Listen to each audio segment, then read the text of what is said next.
I guess it is still morning. Good morning, everybody.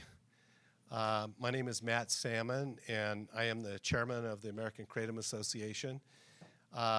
We called this press conference for a very, very specific reason, and that's to talk about 7-hydroxymetrogenine, also more commonly known in the industry as 7-OH. We are a consumer organization. We don't represent the vendors. We represent the people that purchase Kratom products, and so one of our biggest priorities is the health and safety of those consumers, and that's the most important thing that we do. And because we believe that 7-OH is incredibly dangerous, we called this press conference to talk about where we go from here, our communication strategy, our policies. We've been in the industry doing everything that we can to make sure that Kratom is safe and legal. And we do not believe that 7-OH is actually a Kratom product. And so with that, I'm going to turn it over to Mac Haddo, our senior fellow on public policy, to talk a little bit about where we go from here. Thank you, Matt, and welcome to everyone that's here both physically and live streamed. When we announced this to the media, we told them that this was an informational press event because we think it's important to get the word out about the current situation that the consumers are facing with respect to the safety of products that are available on the market that are derivative of but not Kratom products.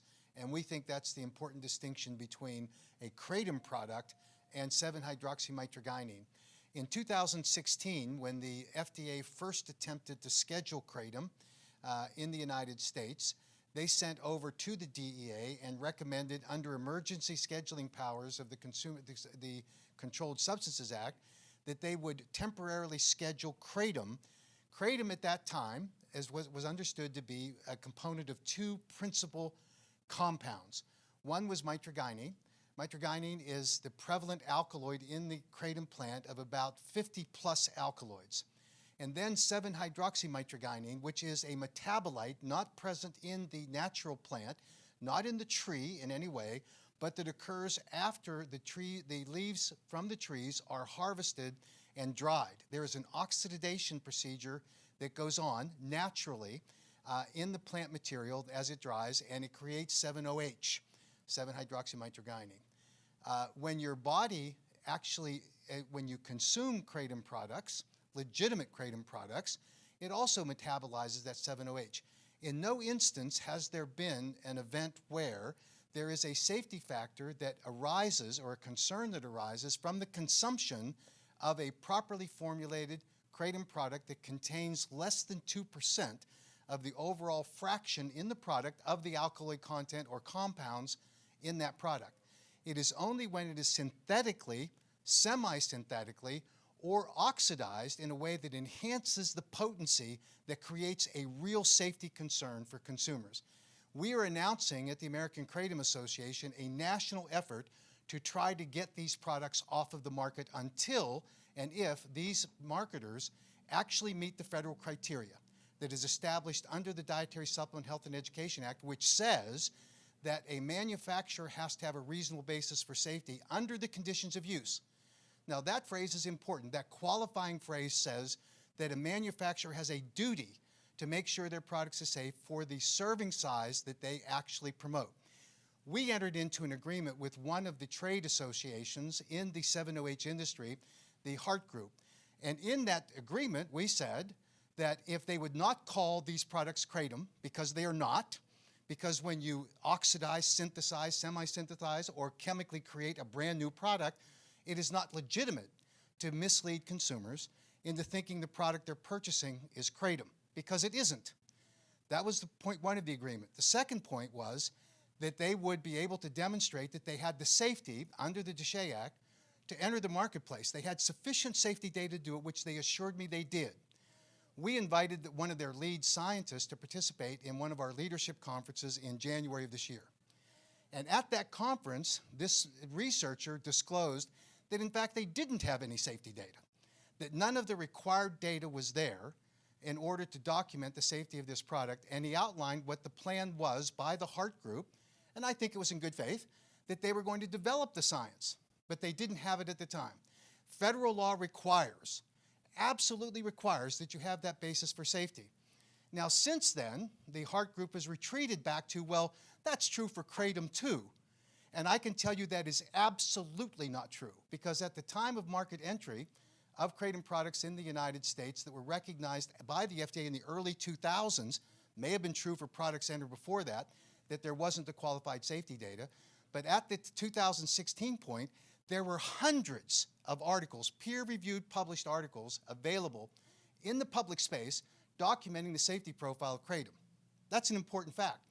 There are zero, as of today, zero peer-reviewed published articles that document the safety profile of 7-hydroxymitragynine products. They do not exist, and they should not be on the market. When challenged at this meeting by one of the leading attorneys in the Kratom space, this scientist admitted not having the data, said, well, then it makes your products illegal. And there was no contest to that. Makes no sense. Now, why are there products on the marketplace today calling themselves Kratom? I think that the Hart Group thought that they could control the marketplace and legitimately require the manufacturers of these products to not label them as Kratom. You can walk through the trade show that exists here just across the street, and you will see dozens and dozens of 7-OH manufacturers that talked about enhanced Kratom alkaloids. They are deceiving the American public when they call that a Kratom product. It's not. There's a debate today at 3 o'clock, which we invite everyone to come to, that will examine these issues in detail, because there is no defense, credibly, that can be offered today that would document that the Kratom products that are being sold in this show, marketed across the country, are in fact Kratom products. They're not. And the safety profile of those products has to be independently proven, and they cannot. There isn't a peer-reviewed study. Now, the law doesn't say you have to have any specific number of peer-reviewed products, but it does say you have to have a reasonable basis for safety. And the safety data that's been produced to date, the highlighted Beagle study, was in fact an effort to try to accomplish proving the safety of it. It failed. It does not prove the safety of it, no matter what they tell you, and we'll examine that at 3 o'clock more closely today. Bottom line, the agreement was abrogated by the Hart Group because they couldn't fulfill on either of the requirements.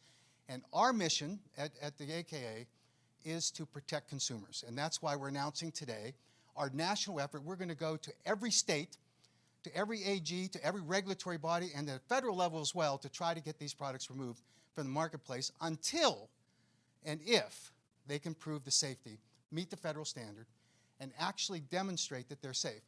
Today, as you walk that show, you will see products that are 100 milligrams, 100 milligrams, 150 milligrams. And when I ask the exhibitors, why are you doing this? What is the safety basis? Oh, it's no problem. It will not kill you. In Massachusetts, testimony was provided by the Hart Group that said to the legislators there that you could consume 2 pounds of 7-OH and it won't kill you. Now, number one, I don't believe that's true. But number two, and importantly, you have to be able to demonstrate that that's true with scientific data. And I think that you would die taking 2 pounds of 7-OH if you did it in one sitting today. Maybe for a highly sophisticated drug user who's built up tolerance and ability to metabolize those kinds of compounds, maybe they would survive, but dying isn't the safety factor. It's a mistake for everyone to say, oh, there's no safety signal that demonstrates that we should ban Kratom or 7-hydroxymitragynine today. Dying is not the safety factor. Can you become addicted to it? Does it destroy your life? Does it force you into a situation where you require medical treatment that replaces one addictive substance for another? We know the safety profile of Kratom doesn't put you in that situation. You can develop dependence on it, but not the full-blown addiction. It all goes to the chemical pharmacology and the psychoactive properties and how it binds in our bodies the mu-opioid receptors. And that's what we're going to explore, and that's what we're fighting for. So, as the chair of our effort to move forward, we've asked former State Senator Kurt Bramble to lead this effort on a national basis. Senator Bramble not only was the first sponsor of the first KCPA, the Kratom Consumer Protection Act, the first effort to try to restrict these products to make them safe on the marketplace, but he was the national president of the National Conference of State Legislatures, is a preeminent authority in this field, and the perfect person to lead this effort. So I'm going to turn it over to Kurt Bramble to give you a description of what's next with our effort.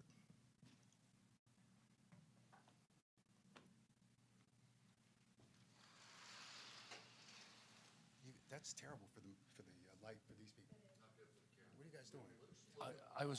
Someone just sent me a text and said, let there be light, that there was a darkness on this side of the room. Are we right back here? Okay. Are we good? Well, welcome, everyone. It's a privilege to be here. You know, there's an irony here.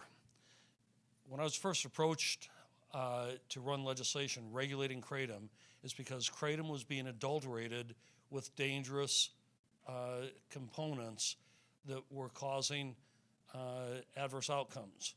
9 people died from consuming Kratom that had been laced with O-desmethyltramadol. Another 40-some individuals had died taking Kratom. Turns out in every case it was polydrug use and Kratom that was laced with other chemicals, fentanyl, benzodiazepine, morphine, heroin, etc. Today we're faced with that same problem with Kratom being either the Kratom itself being spiked with 7-OH or 7-OH masquerading as a Kratom product. We believe in scientifically based regulation and policies based on the science. I've always believed that. It protects consumers without unnecessarily restricting their access. And that's why I'm here today. The American Kratom Association's national launch of a consumer education program, it's a warning against the dangers of products that are adulterated and adulterated with high levels of 7-OH. Now, let me digress just for a moment. And this was not my original thought. It comes from a former FDA official. He said, look, I took a bean off a plant, I roasted that bean, I ground it into, I ground it and I brewed it and I enjoyed a cup of coffee. That cup of coffee has caffeine in it.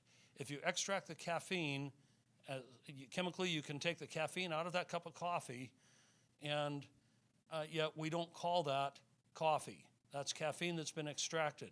You can take a cup of coffee, you can spike the caffeine and make that cup of coffee so high in caffeine that it becomes a very dangerous substance to consume.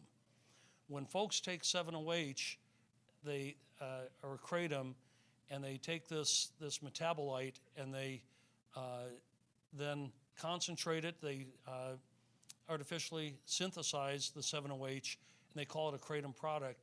It's not Kratom, it's 7-OH, and 7-OH, it's not traditional Kratom. These are chemically altered.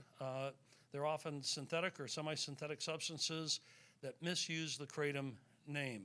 And it's the bad actors in the marketplace that are formulating products with these dangerously high concentrations. As I walked the hall yesterday with the sponsor of the Kratom Consumer Protection Act in Rhode Island, the Speaker Pro Tem of Rhode Island, Representative Brian Patrick Kennedy, we spoke with vendors who they had a 100 milligram tablet. And I said, well, what is the recommended dosage? Where is your labeling for the recommended dosage? They said, well, 1 tablet's the recommended dosage, 100 milligrams. Or they'll say, well, take this small tablet and break it into quarters. If you take a small tablet, you can do a pill splitter, and if you split it again, generally it disintegrates. But we said, okay, if you can't do that, this looks like it's 1 tablet is a serving. That's the way it's coming across to the uneducated. They said, well, yes, people that build tolerance, 100 milligrams or 150 milligrams is not a problem. Well, ladies and gentlemen, it's a serious problem. This is not only deceptive, it's reckless and dangerous. You'll hear the science from Dr. McCurdy that Kratom itself is a partial agonist on our opioid receptors. There is no euphoric high, there is no mental impairment, there is no respiratory depression. There is a risk of dependency, but that risk of dependency is more akin, it's not a direct correlation, but it's more akin to the dependency that you would find with caffeine. 7-OH is a full agonist. It acts, scientifically you'll hear that, but it's a full agonist on our opioid receptors, and it has very much opioid characteristics that create the danger. Here's why the education effort is urgent, is so urgent. We need to help consumers understand the difference between safe natural kratom products and the dangerous synthetic 7-OH derivatives. We need to support state-level enforcement of kratom consumer protection laws that include alkaloid limits. Ironically, the very first KCPA, Kratom Consumer Protection Act, that was passed in Utah, we said that 7-OH can't be greater, the concentration can't be greater than 2% of the total fraction of alkaloids in the product. Now we've since found, since 2019, that could be 1%, a 0.5%. Kratom naturally produces as a metabolite this 7-OH, but it does it in such small concentrations to not be a problem. That's why we put that limitation. And in the 17 states that have passed a KCPA, there's been some form of limitation on 7-OH in most of those states. So the challenge is going to be enforcement, supporting state-level enforcement of the KCPAs that have those alkaloid limits. And then empowering the public with tools to verify product safety before tragedy strikes. Now, we've been in a battle with the FDA, having been the sponsor of the bill originally, but I want to applaud the FDA for beginning enforcement against 7-OH products. More needs to be done to inform the public, to protect legitimate kratom vendors, and to preserve access to natural kratom, a product that millions of Americans use responsibly for pain management, anxiety, and to avoid returning to the addictive use of opioids. Now, this is a campaign about facts, not fear. And the fact is, 7-OH products masquerading as kratom are a public health hazard, and they must be removed from the marketplace. Let me emphasize again, I think it's a critical point. This is all about protecting consumer safety. That's the bottom line. And I'll go back to my original opening comment. The irony here is that I got involved in this as a state legislator because kratom was being adulterated. It was having chemicals being concentrated in dangerous amounts that people were having adverse outcomes and dying. And that was well documented. So we wanted to regulate, we wanted to eliminate the adulterated products, we wanted to protect the pure plant products. The National Institute of Drug Abuse, Johns Hopkins, University of Florida, all of the research suggests that kratom as a pure plant has substantial beneficial properties. But when it's spiked, when it's adulterated, when these dangerous alkaloids are concentrated, it's no longer kratom, and it presents a very serious public health hazard. The bad guys are not just those who are manufacturing these highly manipulated products. It includes every distributor and marketer who wants to hide behind the "I didn't know" defense. I spoke with dozens of retailers yesterday with Representative Kennedy. We went around and talked to a number of the vendors who are selling their products or presenting their products. Not one of them knew much about the challenges with safety, and for them it was all about making money. This initiative, this education initiative, is not about the money. It's about consumer safety, it's about product safety, it's about saving lives and protecting the public. Thank you very much. Thank you, Kurt. The AK is always premised from the very start of the organization, the basis for all of our policies have to be grounded in science.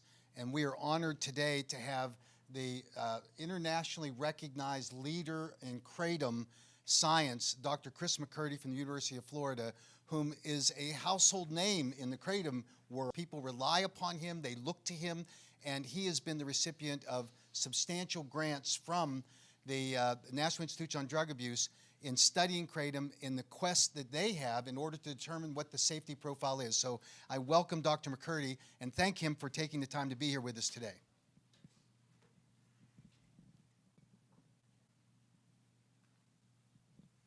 Thank you, Mac. First of all, I want to say I'm not here as a representative for the American Kratom Association. I'm here as a representative of my own independent self with my expertise that I've gained through the scientific studies we've conducted, primarily funded through the National Institutes on Drug Abuse. I'm also not speaking on behalf of the University of Florida. I'm speaking on behalf, as I said, of myself as a private citizen. Based on the knowledge that we have obtained, as you've heard before, I think the most important thing to say is, and come back and say as often as we can, not all kratom is equal. And I think the biggest misconception in the marketplace today, even within treatment centers and in emergency departments, is that individuals are coming in and turning out to be on 7-hydroxy products when they're calling them kratom products. Healthcare providers are not trained in the differences in these products, and they are not aware of the differences in these products. And when they're told the product is kratom, it gets thrown into this bucket that could be anything from plain leaf material all the way up to isolated products. And so we've been pushing back because many of these individuals have been reaching out to us, and I've been pushing back to them to find out precisely what type of product it is that they're dealing with. And most of these now are confirmed to be 7-hydroxy products that are showing up in emergency departments. However, they're, again, being outlined as kratom. So let's talk about the science of kratom. That just kind of sets the scene for where things are. And a lot of the pushback on safety has been that there haven't been any documented events with 7-OH. That's another issue that we've faced in dealing with poison control centers. Happens to be that one of my former students is the associate director of the Mississippi Poison Control Center and worked in my lab on kratom while she was a PharmD student. She called me and said, hey, we just got somebody call us in a panic with a 7-hydroxy product. And she said, I knew what that was because I worked in your lab, but there's no way for us to even indicate that in the Poison Control Center National Database. And so this we are working with poison control centers. We recently published a letter to the editor to bring this attention to public policy, as well as getting those types of things outlined in documentation form. So that's kind of the further setting of the scene. The science comes back to the fact that we have worked with some of the greatest plant biosynthetic chemists in the world, particularly Sarah O'Connor at the Max Planck Institute in Germany, and many of the plant horticultural scientists at the University of Florida. We've done DNA barcoding, we've done whole genome analysis now of these plants, and we have yet to been able to find an enzyme in the plant that converts mitragynine into 7-hydroxymitragynine naturally. So what this tells us is that these products are forming as a post-harvest artifact. Yes, they will be detected in raw leaf material, but in amounts that are extremely low, much less than the 1% or 2% that are in state legislations for products being allowed in the marketplace of whole kratom. What we found in a recent analysis of over 340 individual products from around the United States was that the highest concentration of 7-hydroxy in any of those products was 0.03%, weight by weight of all the alkaloids. So this is a very key indicator that we could probably even decrease the amounts, although as I've been told by Mac, we don't want to confuse the legislators by what's already been put forward in other states. I strongly push back on that from a scientific standpoint because we know that the reality is it's much less in the marketplace. We are also surprised at how homogeneous the marketplace was in terms of the range of concentration of other alkaloids within the plant. Then I will tell you that back in 2017, we published the first study indicating that 7-hydroxy, when isolated by itself, passed all the gold hallmark standard animal testing to prove addiction liability, and that is self-administration. So we can train animals to basically take drugs over food until they die. They would normally prefer to eat food over something that wasn't rewarding because food is rewarding as it is. But animals, you can train them, you can habituate them to any drug, even sugar, to a preference where they will give up the food. This is something that we can do routinely with molecules like morphine or heroin or oxycodone. And what we did was we got animals habituated to morphine, and another lab at the National Institute on Drug Abuse actually used heroin, which is even more potent than morphine. And then when they swapped out the vial of the drug that the animal thought it was receiving with mitragynine, they did not have an interest in that and went back to taking the food. When they swapped that out with 7-hydroxymitragynine, they actually had an interest in it at even lower doses than that for morphine or heroin. So this was pretty much indicative that this substance has a high abuse potential. This is what the FDA uses in their guidance, and this is one of the gold standard tests, as I said. The next big question, at least for us, was if that's the case, why don't we see problems with regular Kratom products? And we still don't have an answer for that, but we do know, as was mentioned earlier, mitragynine is converted in our bodies by cytochrome P450-3A4, which occurs in our intestine and also in our liver.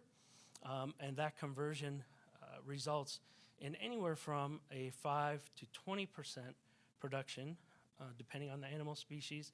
And we also know this in humans now as well, because of some studies that have been conducted. But we do get a increased amount of 7-hydroxy in the circulating plasma. We don't know if that goes into the brain in humans. We assume that it does. We can't do invasive studies to pull people's brains out and test that. We do that in animals. We can definitely see that the 7-hydroxy is getting into the brain. What we've then gone and looked at is mitragynine as well as Kratom as a whole in the presence of additional 7-hydroxy, and none of this has been published yet, so you can take it with a grain of salt. But we have not completed the study, and that's why it's not done, but we're looking at what level do the Kratom alkaloids themselves not have a suppression factor against what is produced by metabolism and 7-hydroxy. And so we'll be hopefully having that come in the near future. But what we do have out right now, which has been peer-reviewed, it's just not been fully finalized and put into press. It should be out within the next few weeks, is that 7-hydroxy has another hallmark sign of safety concern, and that is respiratory depression. And so we have shown in rats that this causes respiratory depression to the same severity of prescription opiates like morphine. Interestingly enough, mitragynine itself, when studied in that same animal model and assay, actually increases respiration. And so this is something that we found to be very interesting, in that most people will say that Kratom has much respiratory bared out in many of the animal studies that have backed that up. And as far as I know, there's not been anyone individually on Kratom, not any other substance, that has had to be intubated for respiratory problems. We do know now that there are patients that are showing up in emergency departments on 7-OH products that are having to be intubated to restore respiration, maintain respiration until the drug can be cleared from their system. So this is, again, an issue that has not only mirrored itself in animals, but is showing up to a lesser extent in humans, because we know right now the physicians really don't know the difference between the products that are in the marketplace. And so once there's clarity around that, or if these products do not have circulation in the marketplace, I think this will see a reduction as well. Now, coming to 7-OH as a whole, I think it could have potential at being a very good analgesic with a safer profile than currently marketed opioids as a prescription opioid medication under control of and supervision of physicians practicing and prescribing it in a proper way. To have this available in the marketplace, quite frankly, as a father and as a parent is frightening because my kids can go into a smoke shop or a gas station, purchase these products, which, by the way, are also being pushed as Kratom products. If they're coming in looking for Kratom, they're pushing them in the direction of these products because the profit margins are much higher. In speaking to many of the local places that are selling it around Gainesville, Florida, it's not a good option, as was mentioned before, for someone's first experience. It really shouldn't be in the marketplace as a single chemical entity. Just to bring this to a similar discussion, if we look at cocaine, I don't think anybody in their right mind would think cocaine should be sold at a gas station. Yet coca leaf that cocaine is isolated from is banned globally at the moment, but it's banned globally at the moment because it was thrown out with the baby once cocaine was isolated. Coca leaves are still chewed throughout South America and used with no issues of addiction or abuse potential. Coca leaf is not Kratom. I want to make that clear. But coca leaf is currently under World Health Organization review for descheduling across the globe based on the science that is known and reported in the literature. And so we may see a resurgence of coca leaf and coca leaf type products coming into the marketplace as well. There is so little cocaine in the coca leaf that it's not practical, although this is how it is still produced today. It is not practical to or financially feasible to bring that into products that would be available commercially. Same thing is with 7-hydroxy. 7-hydroxymitragynine is not commercially feasible to be naturally isolated and processed and sold. It has to be created through a semi-synthetic laboratory process. That is an oxidative chemical reaction that takes place. This is actually how we produce 7-hydroxy in our lab. At a much higher purity, I can tell you, than most of the products that we've analyzed in the marketplace. And we get definitive answers from that isolated product that we produce. I think the next thing that is a concern to us, and we just submitted a paper this morning on the next semi-synthetic compound that's being sold, which is MGM-15. MGM-15 is a further step reduction, one-step reduction. After the oxidation of mitragynine, 7-hydroxy is then reduced chemically, and now this is a purely synthetic product that is out in the market. We were able to purchase some of it. By the way, we had to give bank account information to purchase it. We were not able to use any other form of payment, so this was direct access into one of my team's bank accounts to get the funds for it.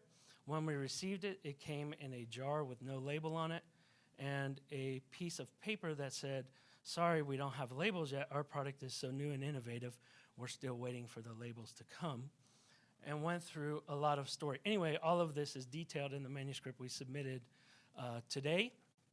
And this compound in particular is very interesting because it hasn't been studied at all in animals. It's only been studied in cellular assays.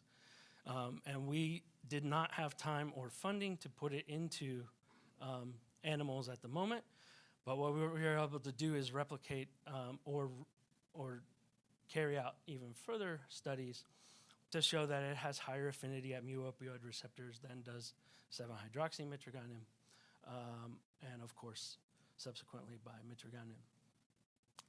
One other compound that's not even a kratom alkaloid as well, or kratom alkaloid, is mitragynine pseudoindoxyl. And mitragynine pseudoindoxyl was actually first reported as a fungal metabolite. So when mitragynine was isolated, it was fed to a fungus. Fungus are fantastic chemists. They can change things into things that we can't even possibly envision in a chemical laboratory setting. But this fungus produced mitragynine pseudoindoxyl. And thank goodness it did, because for the first time it gave us a feasible mechanistic pathway of how 7-hydroxy, which is eventually converted to pseudoindoxyl, could happen in a chemical fashion.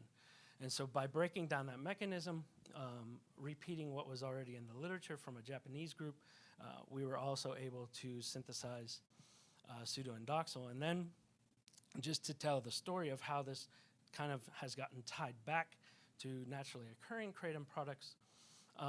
When our body metabolizes mitragynine to 7-hydroxymitragynine, this is a unique human plasma thing that happens, although it occurs in all species we've tested. In human plasma, 7-hydroxymitragynine is unstable and converts to mitragynine pseudoindoxil. So one of my postdocs kept saying, we're trying to stabilize 7-hydroxymitragynine to be able to analyze it in human plasma. And he said, but it keeps rearranging or decomposing into something that has the exact same chemical makeup and mass spectrometry. So basically, mass spectrometry is what we use as a weight, a scale, and it can look at a molecular level of what does a compound weigh. And so it was changing in its retention time. So this is basically how long a compound takes to come out of a separations column. But when we knew exactly where 7-hydroxy came, and all of a sudden our peak for 7-hydroxy was decreasing, decreasing, decreasing, and we were getting a single peak increasing, increasing, increasing. This is on a very analytical scale, so this is like nanograms or micrograms of material. My postdoc was very furious with me when I told him to scale it up and isolate the other compounds so we could figure out what was going on. Turns out it's mitragynine pseudoindoxil. And so that compound has the exact same molecular weight, exact same mass fragmentation pattern. So when we put these into the mass spectrometry, they're exploded, bombarded by ions, and it busts the molecule apart into signature fractions. And we can measure those fractions and then assign those back to the parent structure. Interestingly enough, 7-hydroxy and pseudoindoxil break into the same types of pieces. And so it can be misinterpreted if someone doesn't understand they're looking for pseudoindoxil as 7-hydroxy. But again, 7-hydroxy is not stable. So if they're looking for a particular peak in human plasma without pre-concentration and stabilizing that sample, they're not going to see 7-hydroxy in plasma to any high extent.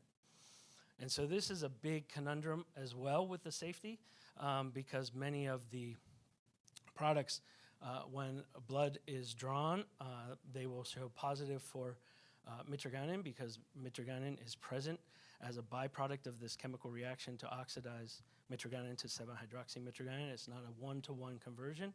It's about a 50% to 70% at best conversion, so you always have mitragynine left behind. There will always be mitragynine detected in the plasma because it's stable. It's used as a biomarker.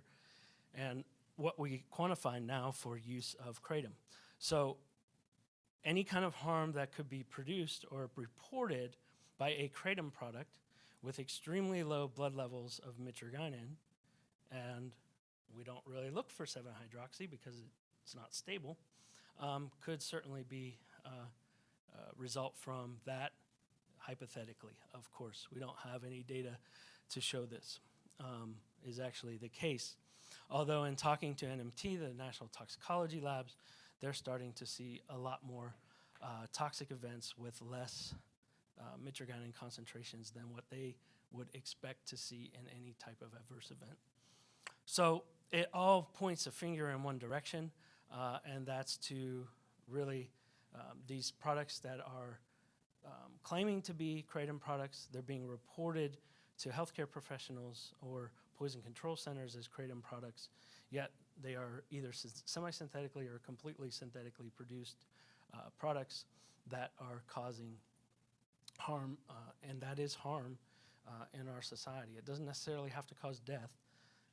It just has to cause harm. Addiction is harm. And yes, these could be tools for harm reduction, which is the argument that the Heart Group has made and pushed, and I can't argue that as long as that goes through the clinical trials pathway, which, by the way, we are doing at the moment with purified mitragynine to look at its use in clinical utility for opioid use disorder and withdrawal treatments. And so that, we're going the proper pathway. We're not trying to market that as a mitragynine isolate or a mitragynine, product, kratom product. It will be, if it gets through the FDA's drug approval process, it will be mitragynine hydrochloride, available for, hopefully, treatment of opioid use disorder and harm reduction. So that's where we are with things. And I think I'll leave it there. I think that covers pretty much the state of the science as to where we are right now. So thank you. So, Chris, before you leave, when we announced this to the press, we had a number of inquiries about could we just ask our questions and participate remotely, and I said yes.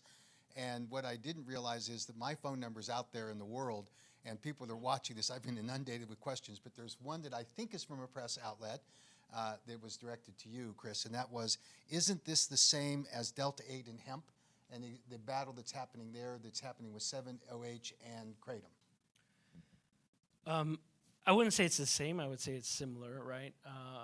Delta-8, so there's a loophole in the Farm Bill that allows for products created from hemp to be in the marketplace. And this is something that, in working with many state legislatures and even federal legislatures, they've asked for very tight wording and tight constriction around any kind of Kratom bills that they've been working on in states, essentially to prevent this type of loophole. But yes, Delta-8 is being semi-synthetically produced from CBD isolates and then being marketed and sold as a product. So it's similar, but it's at the same time different. You wouldn't find Delta-8 in any normal hemp product. Thank you. And what I'll do is read these other questions that were directed to me, and then we'll open it up in fairness to anyone that wants to ask a question here in the audience, because we weren't able to limit this just to the press people. The question I ask is, what effect will the FDA warning letters have on the 7-OH industry? That is a great question, because under the federal law, the FDA has the ability to issue warning letters to specific companies that they identify with problems with whatever they are in terms of product formulation, labeling, and that sort of thing. And the 7 warning letters that were issued by the FDA to specific vendors does not apply only to those vendors. And every vendor in this show should know, and every distributor of the raw materials produced with 7-OH should now know, the FDA has identified what the problems are specifically with the formulation of 7-OH products.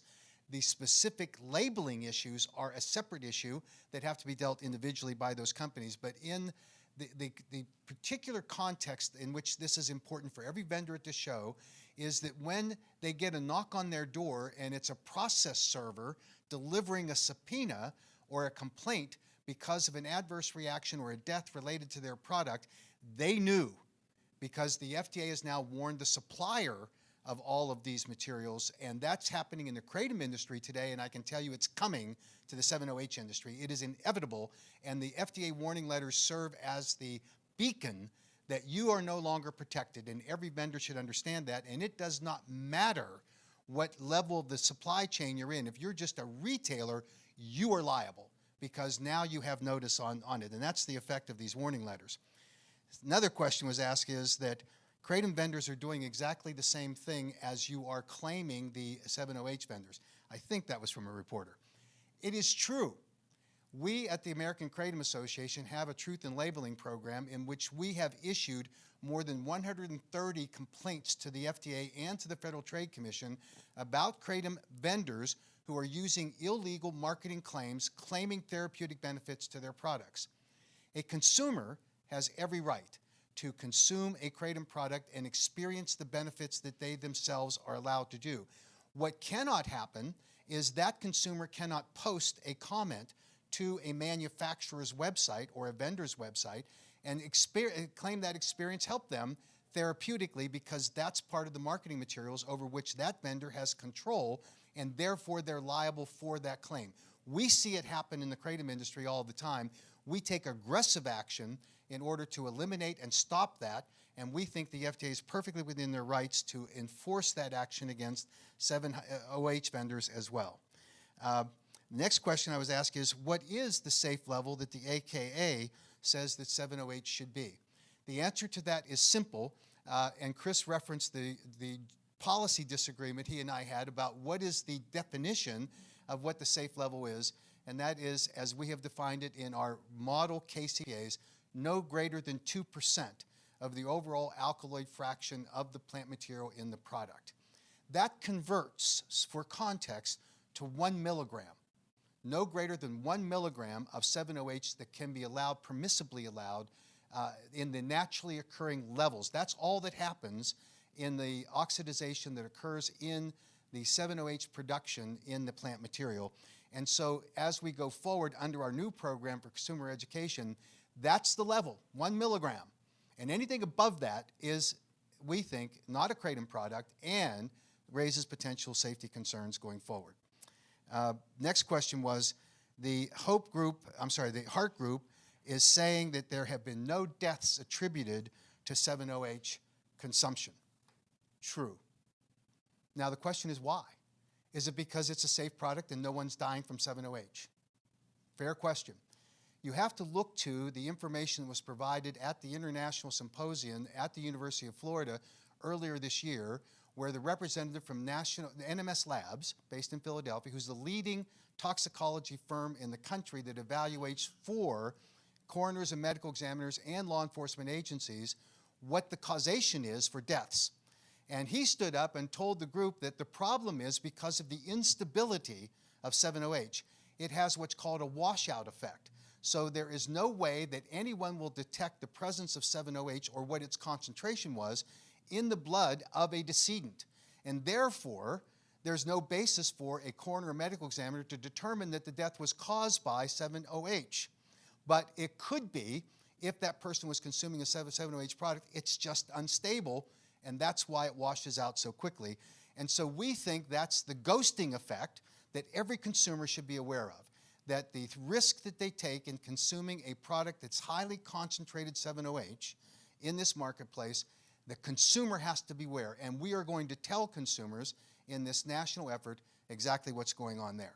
So those are the questions that I think came from legitimate reporters, but I can't verify specifically.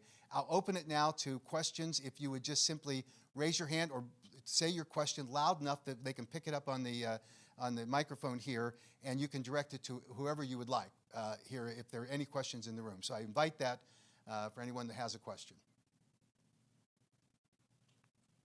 This is for Loud. Dr. Chris McCurdy. Can you discuss the findings of your lab studies on lyophilized kratom tea and its ability to alleviate opioid withdrawal symptoms? Yeah, so one of the original things that we really tried to mimic was the traditional use in being able to either alleviate withdrawal when people ran out of raw opium or heroin in Malaysia or Thailand. Particularly in Malaysia. Malaysia, they decoct or brew a tea. They call it a juice. It's not really a tea. It's a decoction. Tea will take warm water and will seep a bag in that for a few minutes. A decoction is actually a boiling procedure that occurs for hours to sort of make a different type of solution than you would just have as a tea. So this is a clear liquid like tea is when it's warm, but when it's cooled down, it actually precipitates and it causes a cloudy-looking liquid that they usually reconstitute with warm water throughout the day. So we challenged ourselves with trying to figure out how could we replicate something like the traditional use or the known use in warding off withdrawals from opioid use. And we came up with the same type of procedure. And so we brewed it in the same fashion in our lab with dried leaf material, so different from what's traditionally used, because traditionally is fresh leaf right off of the trees right into that water. But we had dried leaf material available to us. We did the same procedure. We actually add citric acid to that to help pull more of the alkaloids out of that. Water is extremely inefficient extractor, and that's probably why they've figured out over the years in the traditional setting that it needs to boil for hours and hours. But they do sometimes add citrus fruit into that decoction as well. So we did that. Then we lyophilized it, and lyophilized, or what we call lyophilized kratom tea, or LKT. Lyophilization is freeze drying, and so we actually freeze dry that water solution, or suspension, if you will. We remove all the water from it so that you're left with a powder, and then we homogenize that powder so that if you take a scoop from here or a scoop from there or down deep, it's all going to be hopefully about the same. And then we do an analysis of the alkaloids in that.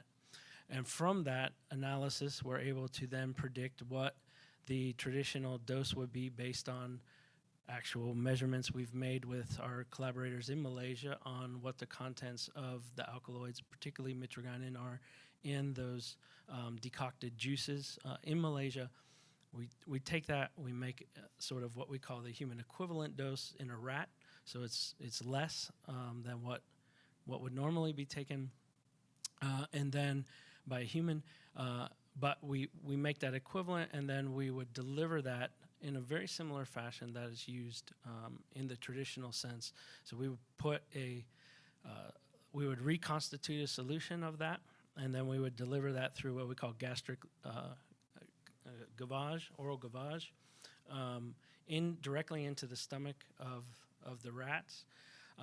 And then we could do that with rats that are naive and see how they behave with this. But then we also did it with rats that we had habituated to morphine. So these were trained morphine user rats where they got escalating doses of morphine over a period of time.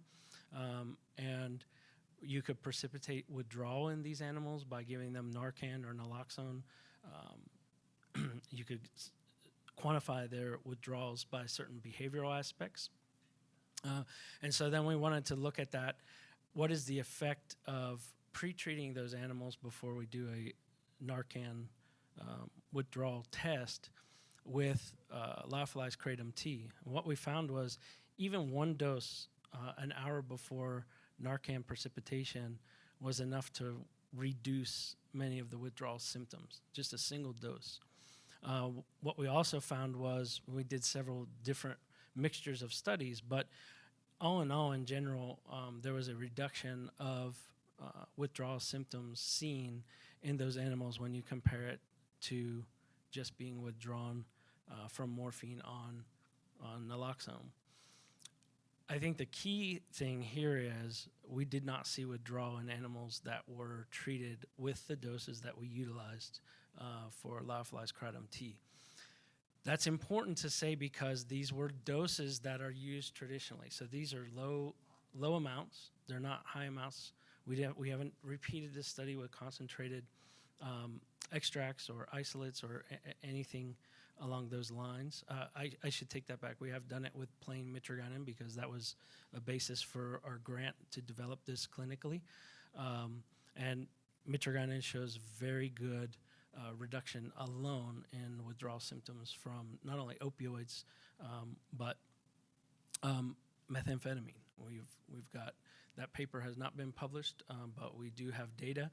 And in fact, another good colleague of mine, Scott Rouse, in Pennsylvania at Temple University, has published data showing alleviation of methamphetamine abuse or withdrawal and utilizing mitragynine. Furthermore, there are a lot of studies ongoing, not by our labs, but to look at harm reduction and alcoholism as well.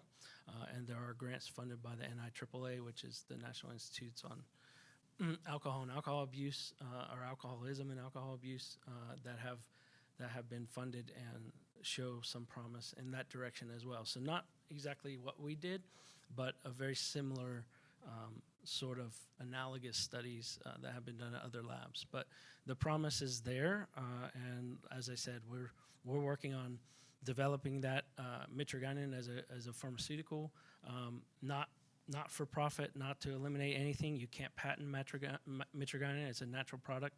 This is all funded by the U.S. federal government, and those clinical trials are being funded by the U.S. federal government as well to give us another potential weapon in the treatment of opioid use disorders. And we're also looking at it from a whole lyophilized kratom tea perspective and to see where we can go in terms of the botanical drug route with the FDA. So to be clear, the mitragynine or mitragynine work that's going is going through the absolute drug path at the FDA, not a botanical path. This has been highly purified to the point where it's you no longer would recognize it even as a kratom product. Is purified, highly purified. If we are able to move forward, the biggest concern that we had in speaking with Nora Volkow, the director of the National Institute on Drug Abuse, was kratom is just too messy. The pharmacology is all over the place. The standardization of products will be difficult because we don't have control, chain of custody control from grower to manufacturer and producer to make sure that there's consistency from batch to batch to batch to push this as a potential therapeutic in that way. And so I think from the standpoint that everybody's concerned about, kratom being taken away because it's going to become prescription is going to be incredibly difficult because of all the nuances involved there. So that's not true then? No. Okay. We'll do worry about that. Sorry. Can you confirm that 708 is a full opioid agonist? Yeah, so this is interesting because even our data that we've published has shown 7-hydroxy as a partial agonist in cellular assays. So what I want to be clear about is there are cellular assays that we use to test all of these activities. Those cellular assays are used to measure signaling cascades for the activity. So there's several signaling cascades. We've all heard about kratom alkaloids and beta-arrestin pathway and the fact that they don't involve this, it may be favorable to the side effect profile. That's one assay. Beta-arrestin recruitment is one assay that's done in a cell. GTP gamma S is another assay that actually is the opposite of that, which is the G protein. Opioid receptors are what we call G protein coupled receptors. They couple to a G protein. Once activated, that G protein is released, and you can measure how much release happens. And then that causes other further down signaling cascades to happen, either increases in cyclic or decreases in cyclic AMP, or increases and decreases in calcium homeostasis within a cell. And so we can measure all these different pathways, and all these different pathways can have a different outcome. That could be partial agonism, could be full agonism, could be inverse agonism, which is actually like completely shutting off the protein, or it could be antagonism or neutral antagonism, where it's not doing anything to affect any of that signaling pathway. So cellular assays have to be very carefully considered when being interpreted into what happens in an intact living species. In intact animals, 7-hydroxymitragynine is a full efficacy mu-opioid agonist that can be reversed only by opioid antagonists. And so that rat study that you did, so mitragynine increases respirations.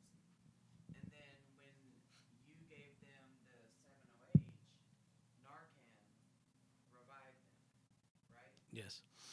So mitragynine's pathway, we don't understand how it's increasing respirations. It is insensitive to opioid antagonism. So when we gave those animals naloxone or Narcan, we were not able to reverse the effects that mitragynine had in increasing respirations. However, when we gave morphine or we gave 7-hydroxy and we saw a decrease in respirations, and there's many measurements that go into the overall take on this, but in every single instance, we were able to reverse depression, respiratory depression with morphine, with naloxone, also 7-hydroxy with naloxone. So another question I received, and by the way, Chris is going to be available after the debate for a Q&A for about 30 minutes for those that are interested in participating. Question I got is, were the 7 companies that received warning letters part of the complaints issued by AKA to the FDA? Answer is yes. There were a few more that we also issued complaints to the FDA on. We're hopeful there'll be action. And I can tell you that we have been encouraging strongly the FDA and the DEA to take action against these 7-OH products. We think that they're inclined to do so, and I think you stay tuned for that, because these pose an imminent threat to the American people in terms of their safety profile, whether it be through addiction liability or the concern about without good, adequate controls on their, and safety studies showing the adequacy and safety of the dosage levels that are being promoted on this show floor and on products that are available to consumers across the country. They are out of this world dangerous. And so we think that that's essential that the FDA and DEA do something about it. There is a study that was released. It's not a complete study. It's not a peer-reviewed study either at this point. But the Beagle study that's often referenced was stopped at 10 milligrams of dose. That is equivalent to the human dose of 45.5 milligrams. Just to give you an idea of what's being sold and pushed on the floor, the human equivalent dose is 45.5 milligrams that stopped the Beagle study. Why was it stopped at 10 milligrams? Severe adverse event. They called drooling and neurological issues. Actually, if you look into the human literature around pure mitragynine, at 40 milligrams per kilogram, or 40 milligram dose of mitragynine, you also get some severe mental issues coming along. And so this is something that we're having to take into account even for the withdrawal studies and the work we're doing with the FDA right now. So none of these things are benign. I think that's the other take-home message is anything can kill you. Anything can be harmful. It's just a matter of where does that harm start to arise. And as I always say, the dose is in the poison is in the dose. And so it just depends as to where you get. 7-hydroxy may be perfectly fine and perfectly good at certain dose levels that don't cause any issues. And we've seen it be incredibly effective as an analgesic in animals when we've studied it alone. Again, if it needs to be in the marketplace, it needs to be in the marketplace the same way we're trying to introduce mitragynine, which we know also has issues on its own, but it needs to go through the proper FDA channels. Well, I'm telling you right now, people are taking thousands of milligrams a day, and they are spending thousands a week on 7-OH. So is it actually 7-OH that they're buying, or is it just underdosed? I can just make a comment on this. We also, when we did our studies in the past that we published in 2017, we looked at tolerance and cross-tolerance to opioids. And so we know that 7-hydroxymitragynine is cross-tolerant to other prescription opioids. And so if you have tolerance to an opioid already, you'll have tolerance to 7-hydroxy. It's not a new novel thing. It's interacting with the same receptor. It's creating the same event in your bodies. And so there is tolerance that develops to 7-hydroxy as well. And that tolerance can lead to these people being able to take very large amounts over a couple years period of time, right? It's not going to happen overnight, but these people have been taking these products for quite some time. The other thing that I like to equate that to is if you look at alcohol consumption. You know, there's a lot of people that are alcoholics that 0.08, which is the legal limit for alcohol in our body, are walking around functioning perfectly fine. And you would never know that they were illegal to drive a car, according to federal statutes, right? So it just goes to show you that tolerance is an individual phenomena. It happens.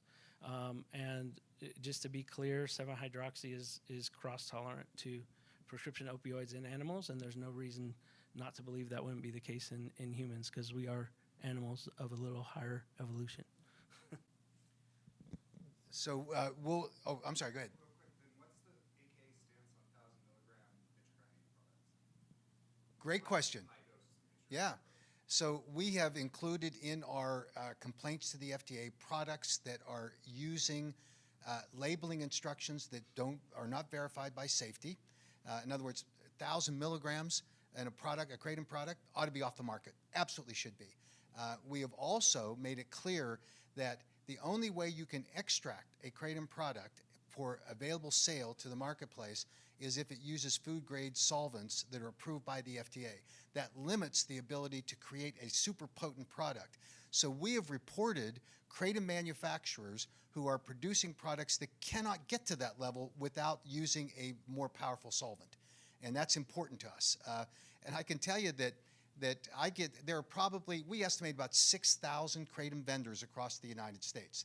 Many of them are just mom and pop operations literally in their homes, buying Kratom raw material from some farmer in Indonesia, and I get calls from them and from some of these super potent guys saying, "You're trying to put me out of business." And my answer is always yes, unless you're willing to follow the FDA guidelines for good manufacturing practices, which these small mom and pop operations are incapable of doing because of the cost. GMP practices require very stringent requirements that are expensive to implement, and you can't do it out of your basement or garage or your bedroom. I was sent a video by a guy who is in this business as a small batch manufacturer, as he characterized himself, and he was showing me in the video how he had gloves on, latex gloves, he had a robe on, he had a hairnet, and he's walking through the process of how he's taking the raw material and packaging it. And while he's doing it, a cat walks across the screen in the background on his bed. He was doing this in his bedroom. And I sent it back to him and I said, "I'm reporting you to the FDA, sorry. We have got to clean this marketplace up. Bad Kratom products need to go. 7-OH products need to go until they have the science to back them up. And then it's got to be, as the important qualifier, based on conditions of use. These products that are being sold at 100 milligrams and 180 milligrams with the, this deceptive practice of let's score it. There was one product over there that you have to score it 8 times in order to get to the serving size in a tablet. That's crazy. It doesn't happen. And they ought to be off the market. And I challenge Heart and Seven Hope Alliance to join this battle. Get these products off the market. Complain to the FDA. Let's do it. And let's not call it Kratom anymore when it's not. 7-OH products are not Kratom. Stop calling them Kratom. Stand on your own. Defend yourselves on your own. Quit deceiving consumers. And that's what's happening today. That's why we've encouraged the FDA. We've encouraged the DA to take strong enforcement action against these bad actors in the system because they're there and they think they can get away with it. And you just have to walk down the aisles of this show and you will see the manipulation that's going on about products that are being marketed as Kratom when they're not. And when you have a product where the majority of the content is 7-hydroxymitragynine, it's not mitragynine, then that's a violative product and it ought to be off the marketplace. And it's deceiving consumers when they say, this is an enhanced Kratom alkaloid product. There's a legal term for that, it's BS. And they need to stop it, and we need coordinated effort in order to do it. So. The way that they're getting them is giving them the free sample at the shops. When someone's going in to buy their regular Kratom powder, they point them over there. This is a more potent form of Kratom. Yeah, and that's the unfortunate condition of the marketplace today, why the FDA and the DA need to step in and take strong action. We encourage them to do so. Thanks for everyone for being here. Thanks to our audience out there in the streaming community. We encourage everyone to join this fight with us. You're going to see Senator Bramble in state capitals across this country and at consumer webinars encouraging consumers to be the army that fights against these bad products that will ultimately lead to the entire banning of Kratom. I sat and listened to the Texas Senate committee hearing a couple of days ago where they had law enforcement people come up and say, our problem is we can't tell the difference between the good and the bad. And that's what's happening here.